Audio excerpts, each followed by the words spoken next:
자, 지진에다가 체크. 지진은 지구 내부에 일어나는 지각 변동으로 인해 땅이 흔들리는 현상이다 까지가 지진에 대한 정의야. 그럼 정의가 얘들아 중요하게 넘어가야 돼. 그냥 넘어가면 안 돼. 왜냐면 이 정의 안에 있는 단어를 치환해서 객관식 선지에 또 넣을 거거든. 그러니까 지구 내부에서 일어나는 지각 변동으로 인해 흔들린다 정도만. 이때 지각 부분에서 방출된 에너지는 자 그러면 여기서 에너지 체크. 파동의 형태로 전달되는데 이거를 지진파라고 한다. 그러면 여기는 또 지진파에 대한 정의야. 여기는 지진에 대한 검은색으로 해줄게. 지진에 대한 정의고 여기는 이제 지진파에 대한 정의라고 보시면 돼. 자 그럼 이제 중심 소재가 얘가 중심 소재였겠구나. 지진파였겠구나. 자 지진파는 또 P파와 S파로 나뉘어진대. 너네가 모를 거니까 당연히 설명이 본문부터 들어가겠죠? 자, P파는 에너지가 전달되는 파동의 진행 방향이 매질의 진동 방향과 같은 지진파로 여기까지가 또 정의네. 그러면 무슨 얘기냐? 진행 방향, 파동의 진행 방향이 매질의 진동 방향과 같다. 이게 중요 포인트죠. 자 근데 문제는 너네가 매질이 뭔지를 당연히 모르니까 사전적인 의미로 되어 있어. 자 매질 내려가세요. 매질이라는 건 어떤 거다? 어떤 물리적 작용을 한 곳에서 다른 곳으로 전하여주는 매개물로 자 그러니까 전달해주는 매개물이 매질이래. 그리고 고체, 액체, 기체 등 다. 그러니까 내가 물을 팡 쳤을 때 물에서 오는 진동이나 파동이 다른 쪽으로 전달되죠. 이러면 매질이 되는 거야. 나의 에너지를 물을 통해서 전달할 수 있는 거죠.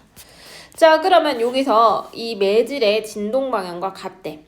매질이 압축과 팽장을 매질이 압축 팽장을 반복하면서 전달되며 그리고 관측소에 가장 먼저 도착한다. 자 그러면 P파의 전파 속도는 초속 약 6에서 8km지만 진폭은 작아서 지진 피해도 작은 편이래. 여기까지. 자 여기까지가 P파의 특징이야. P파에 대한 정의야. 특징을 알려줬고요. 이제 S파에 대한 설명을 할 거야.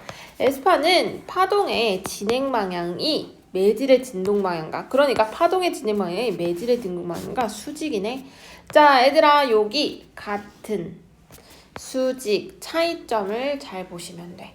자 그러면 전파 속도도 한번 같이 또 보자. 전파 속도도 초속 3에서 4km.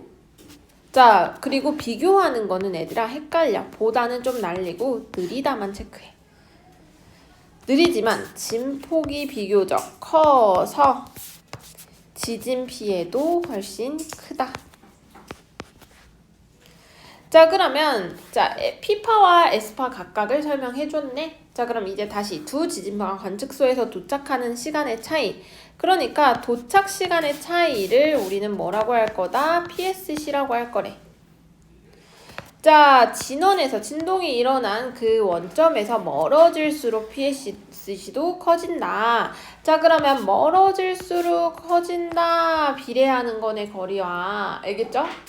자, 그럼 PSC를 활용하면 지진 발생 시 다른 지역의 지진 피해를 조금이나마 줄일 수 있대. 이게 PSC에 대한 기능, 역할이겠네. 또는 의의겠네. P파와 S파를 통과할 수 있는 매질에는 차이가 있대. P파는 고체, 액체, 기체를 모두 통과하는데 이것도 차이점이니까 얘네는 모두 통과해. S파는 고체만. 자, 따라서 액체 상태인 외액을 통과할 수가 없어. 그러면 액체 상태였구나 외핵이. 얘는 통과할 수 없으므로 누가? S파는 통과가 안 돼. 자 그러면 S파가 도착하지 못하는 S파 암형대가 생긴대.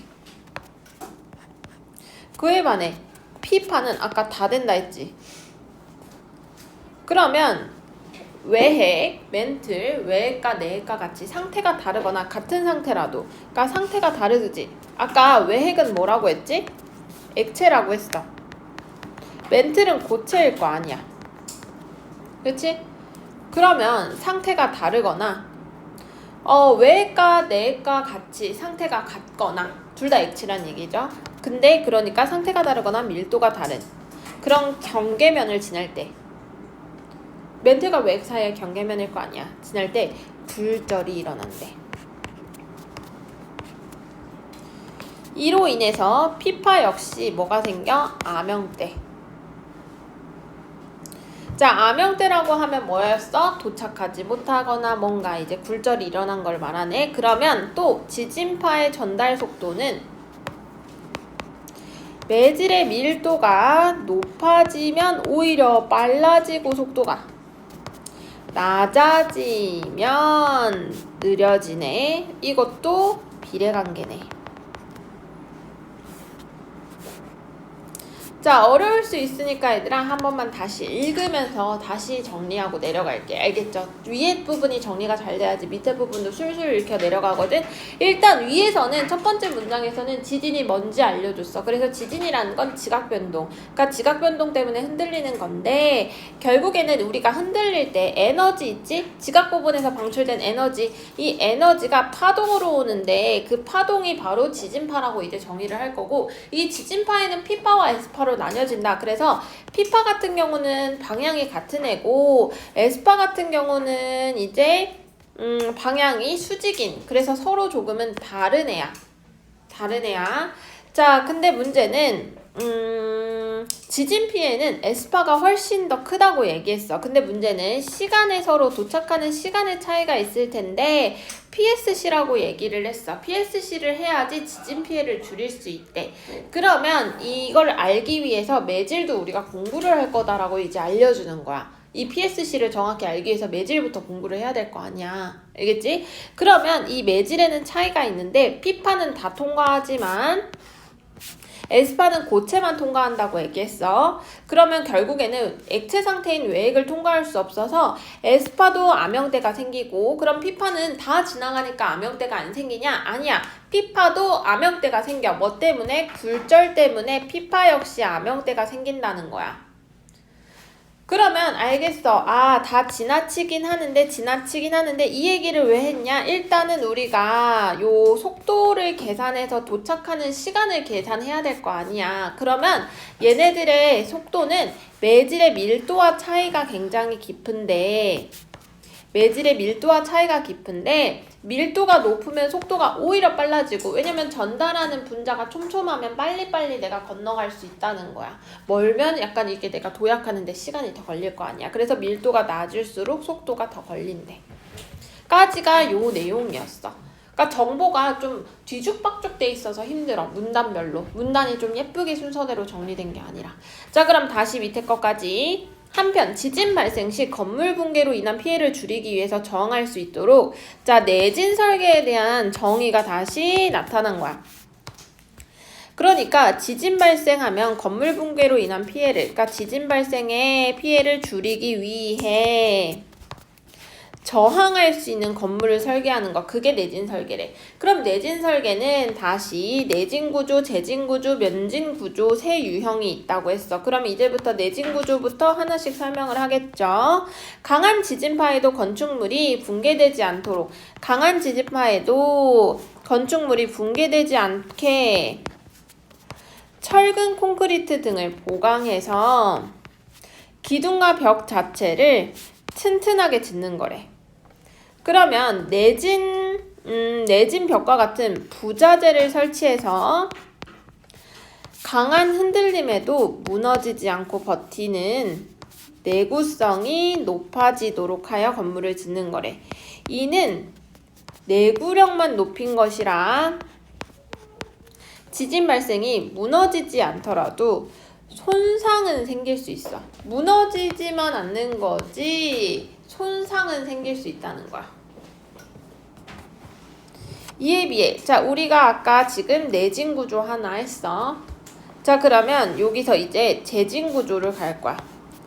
재진 구조는 이거에 대한 보완이겠죠? 재진 장치가 땅으로부터 재진 장치라는 애가 있는데 이 재진 장치가 진동을 감지해. 그리고 어떻게? 건물의 흔들림 방향과 반대 방향으로 지지해. 그래서 붕괴를 막는 거야. 철제빙과 같은 장치로 건물에 제진 장치를 보강해서 건물 전체를 보호하는 것이래. 현재 고층 건물은 다 이렇게 한대. 그리고 더 안전하대. 자, 그러면 앞서 두 구조가 지진력을 버티는 데 초점을 두는 게 이 두 구조의 공통점이야. 그럼 새로운 마지막 면진 구조는 건물의 전달내는 지진력 자체를 줄이는 데 중점이래.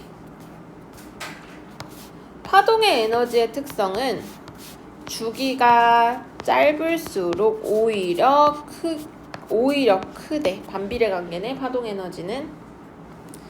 그래서 오히려 면진 구조는 뭐 하는 애래? 지진파의 파장을 길게. 그러면 충격은 어떻게 될까? 오히려 감소되는 거. 보통 지명 위에 바로 세우는 것과 달리, 얘들아 요거 괄호 쳐서 날려. 비교하는 건 헷갈린다 했잖아. 면진 구조는 어떻게 한대? 고무 스프링과 댐퍼, 배열이 등이니까 얘도 묶을게. 이런 것들을 설치해서 흔들림이 건물에 전해지는 것을 막는 거래. 건물 자체와 지면을 떨어뜨리면, 아, 이게 건물 자체와 지면을 떨어뜨리는 거구나. 그러면 진동이 어떻게 될까? 건물 땅에 붙어 있을 때 땅에서 진동이 일으면 건물에게 그대로 전달되는데 그 사이에 덧대는 게 있는 거야. 진동을 덧대는. 그러니까 하나의 매개를 더 해주는 거야. 그러면 전달되기 때문에 아주 강한 지진이 일어나도 어떻게? 쓰러지지 않는 거야. 효과적인 공법이래. 자, 필기할 거 조금 더 기다릴게. 다 했어? 다 했으면 자, 그럼 얘들아 어려울 수 있어. 다시 한번 읽고 내려갈게. 자, 여기까지 읽었어. 다시 귀찮더라도 정리를 한다면 지진파가 있고 P파와 S파가 있어. 근데 이제 PSC를 이용해서 우리는 피해를 줄일 거고, P파는 이제 다 통과하고 S파는 다 통과하지 못해. 하지만 둘 다 암염대는 있어. 그래서 매질의 밀도가 관건이라고 했어. 그래서 우리는 구조들이 있는데 구조들을 애초부터 튼튼하게 짓거나, 그게 내진 구조. 재진 구조는 어떻게? 장치를 이용할 거야. 장치를 이용해서 반대쪽으로 진동을 더해주는 거야. 그러니까 에너지가 나한테 왼쪽으로 오면 오른쪽으로 에너지를 또 하나 더해주는 거야. 그럼 버틸 수 있겠죠. 그쵸? 그러니까 예를 들면 내가 아라를 왼쪽으로 밀어버려. 그럼 아라는 왼쪽으로 이렇게 오른쪽으로 이렇게 흔들릴 거 아니야. 그럼 도현이가 오른쪽으로 한 번 더 밀어주는 거야. 그럼 어떻게 버틸 수 있겠죠. 그쵸? 자, 그러면 이게 이제 재진 구조인데, 재진 구조랑 이제 여기서 말하는 내진 구조는 버티는 쪽이야.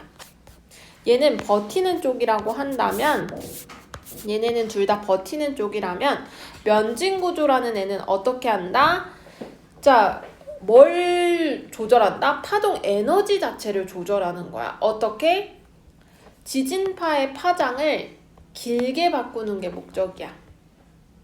그러면 짧게, 그러니까 바로바로 진동이 온다기보단 그 진동이 오는 주기를 조금 더 길게 해준다는 거죠. 그거를 어떻게? 중간에 있는 것들을 떨어뜨려 주는 거야. 중간에. 건물과 땅 사이의 공간을 떨어뜨려 주는 거야. 그 사이에 다른 매질을 넣는다는 거죠. 그러면 매질이 추가되는 거니까 이제 좀 이해가 되죠. 매질 얘기가 왜 있었는지. 자, 그럼 얘들아 문제가 되는 게 요 29번부터 31번 뿐만이 아니네. 요 29번부터 지금 33번을 풀어야지 이 비문학이 완성되거든, 얘는. 지금 바로 한번 풀어봐봐. 설명을 들었으니까 풀고 다시 요 부분 문제 해설할